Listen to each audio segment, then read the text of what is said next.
नमस्कार, मैं हूं शम्स ताहिर खान और आप देख रहे हैं वारदात। एक सुपारी मुंबई से निकली, इसके बाद लंदन पहुंची, लंदन से वापस उत्तर प्रदेश के बिजनौर आती है और फिर बिजनौर से वापस मुंबई। यह सुपारी मुंबई की 2 करोड़पति औरतों के नाम थी, मगर यह सुपारी अपने अंजाम तक पहुंच पाता उससे पहले ही कोरोना की वजह से देश भर में लॉकडाउन हो गया। भीड़ सन्नाटे में तब्दील हो गई, लिहाजा कातिलों को मौका ही नहीं मिला।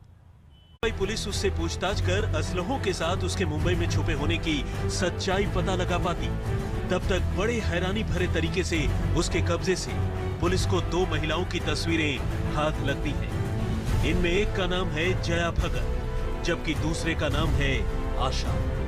जया और आशा रिश्ते में बहनें हैं और इन दोनों बहनों की असली पहचान ये है कि ये दोनों मुंबई पुलिस की नाक के नीचे कल्याण इलाके में चलने वाले 3000 करोड़ के उस मटका कारोबार की मेन ऑपरेटर हैं, जिसके चक्कर में हर रोज अनगिनत लोग बर्बाद हो जाते हैं, लाखों करोड़ों गंवाकर सड़कों पर आ जाते हैं।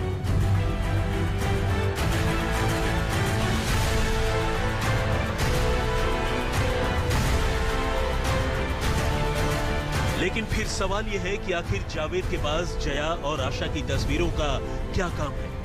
क्या जावेद दोनों को जानता है या फिर इन तस्वीरों के पीछे कोई और कहानी है? इन सवालों का जवाब जानने के लिए मुंबई पुलिस जावेद का मुंह खुलवाने की कोशिश करती है। जावेद पहले तो हीला हवाली करता है, लेकिन फिर जल्द ही पुलिस की सख्ती के आगे टूट जाता है और फिर वो जो कुछ बोलता है उसे सुनकर क्राइम ब्रांच की टीम भी हैरत में पड़ जाती है।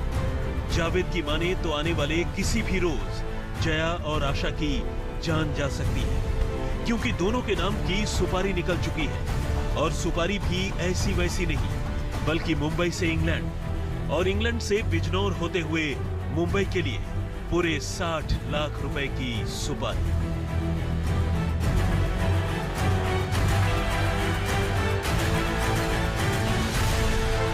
वैसे दोनों बहनों के कत्ल की सुपारी और उसके पीछे की कहानी आपको तफसील से बताएं। आइए उससे पहले आपको जया और आशा के बारे में थोड़ा और बताए देते हैं। असल में जया भगत मुंबई के उस बदनाम मटका किंग सुरेश भगत की बेवा है, जिसका कत्ल साल 2008 में एक रहस्यमयी सड़क हादसे में कर दिया गया था। और पुलिस की माने तो सुरेश के कत्ल के पीछे भी कोई और नहीं, बल्कि खुद उसकी बीवी जया भगत ही थी, जो उसके 3000 करोड़ रुपए के काले साम्राज्य पर कब्जा करना चाहती थी। कत्ल के इस मामले में न सिर्फ मुंबई पुलिस ने जया को गिरफ्तार किया, बल्कि जया इन दिनों एक सजायाफ्ता मुजरिम के तौर पर जेल में भी बंद थी। इधर वो हाल ही में जमानत पर बाहर निकली और उधर जया के दुश्मनों ने उसके नाम की सुपारी निकाल दी।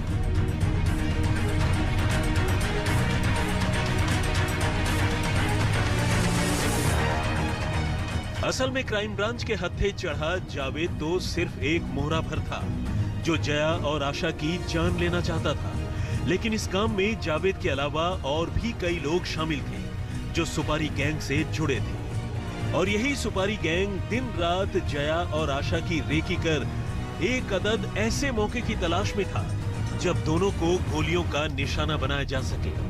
और सच्चाई तो यह है कि दोनों बहनों के नाम की ये सुपारी निकले हुए भी अब करीब 1 साल का वक्त होने को है। असल में जया और आशा के दुश्मनों ने दोनों बहनों के नाम की सुपारी तो फरवरी महीने में ही निकाल दी थी, लेकिन इत्तेफाक से दुनिया पर कोरोना की मार पड़ गई और लॉकडाउन की वजह से मर्डर का काम भी टल गया। लेकिन अब जैसे ही लॉकडाउन की पाबंदियां खत्म हुई, सुपारी उठाने वाले गैंग ने फिर से अपने शिकार को निशाना बनाने की तैयारियां शुरू कर दी।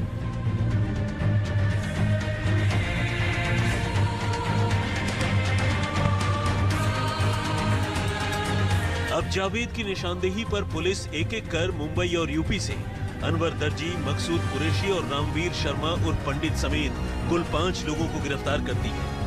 असल में ये वो लोग हैं जिन्हें जया और आशा के नाम की सुपारी मिली है। लेकिन असली सवाल तो यह है कि आखिर जया और आशा की सुपारी निकालने वाला शख्स कौन है और उसकी इन दोनों बहनों से क्या दुश्मनी है? क्या ये मटके के काले धंधे की गला काट रेस का नतीजा है या फिर कुछ और? इन सवालों के जवाब यकीनन चौंकाने वाले हैं। दिव्येश सिंह, मुंबई, आज तक। सुरेश भगत मुंबई का सबसे बड़ा मटका किंग हुआ करता था। कहते हैं कई हजार करोड़ रुपए का उसका पूरा धंधा था। लेकिन सुरेश भगत का कुछ वक्त पहले कत्ल हो गया और इस कत्ल के इल्जाम में कोई और नहीं पकड़ा गया बल्कि सुरेश भगत की अपनी बीवी जया भगत इस कत्ल के मामले में जेल गई। हालांकि उसके जेल में रहते हुए भी कोई ऐसा शख्स था जो उसकी मौत चाहता था और उसी शख्स ने जया भगत के नाम की सुपारी निकाली।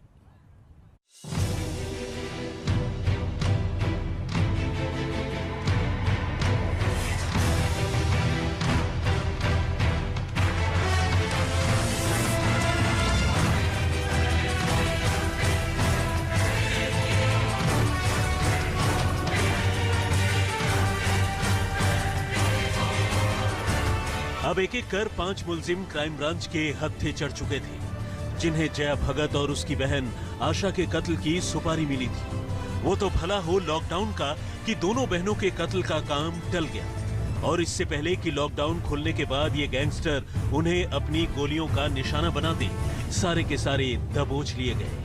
लेकिन जब पुलिस ने इन गैंगस्टर से उनकी साजिश के मास्टरमाइंड का नाम पूछा तो 2 ऐसे नाम सामने आए जो बड़े चौंकाने वाले थे।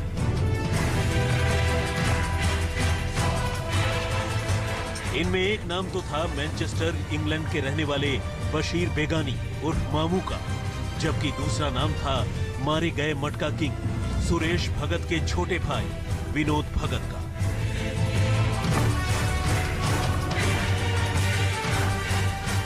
असल में सुरेश का भाई विनोद भगत की मामू से पुरानी जान पहचान थी। कभी मामू भी मुंबई का छटा हुआ बदमाश हुआ करता था, लेकिन वो अब पिछले कई सालों से इंग्लैंड में ही सेटल हो चुका था। और सूत्रों की माने तो इस बार विनोद ने मामू से अपने इसी पुराने ताल्लुकात का फायदा उठाकर खुद अपनी ही भाभी और उसकी बहन के कत्ल की खौफनाक साजिश रची। विनोद भगत ने इसके लिए मामू से बात की और जया और आशा के कत्ल के लिए 30-30 लाख रुपए की सुपारी देने की बात तय है।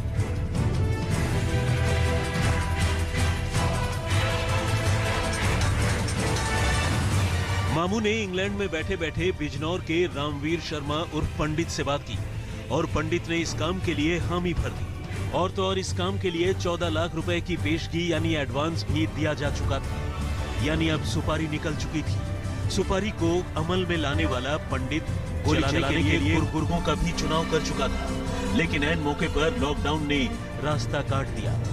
अब लॉकडाउन खत्म होने के बाद मौत तेजी से दोनों बहनों की तरफ बढ़ रही थी।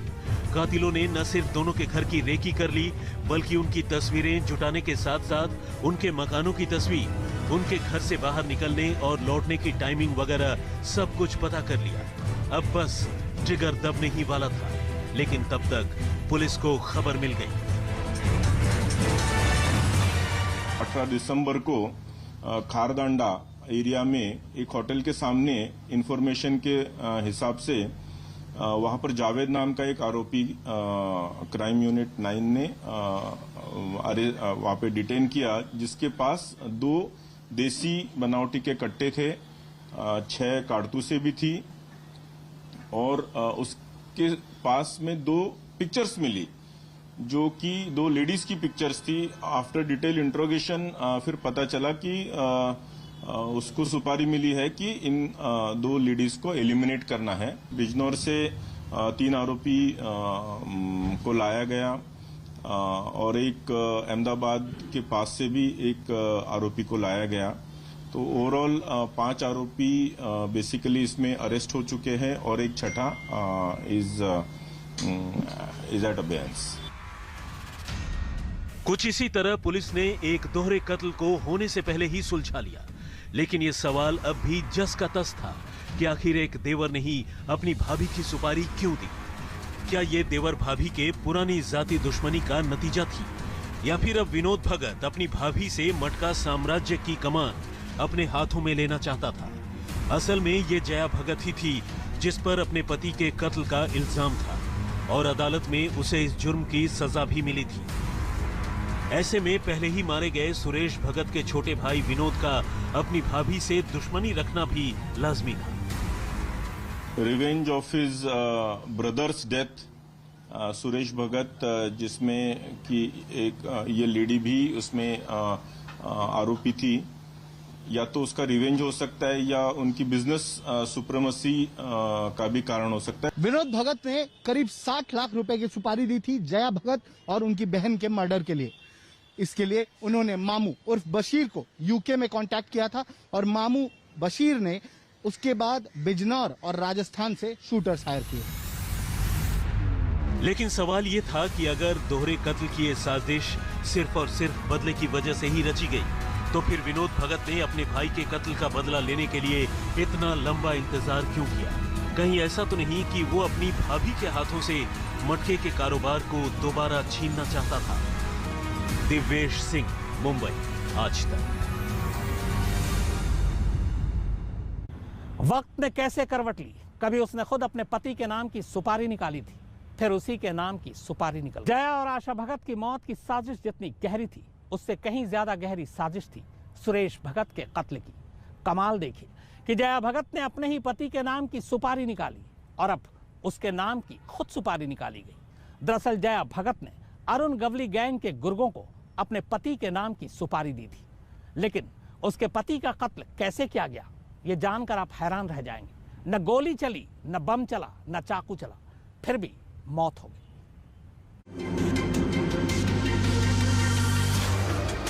गैंगस्टर से राजनेता बने इस चेहरे को तो आप पहचानते ही होंगे।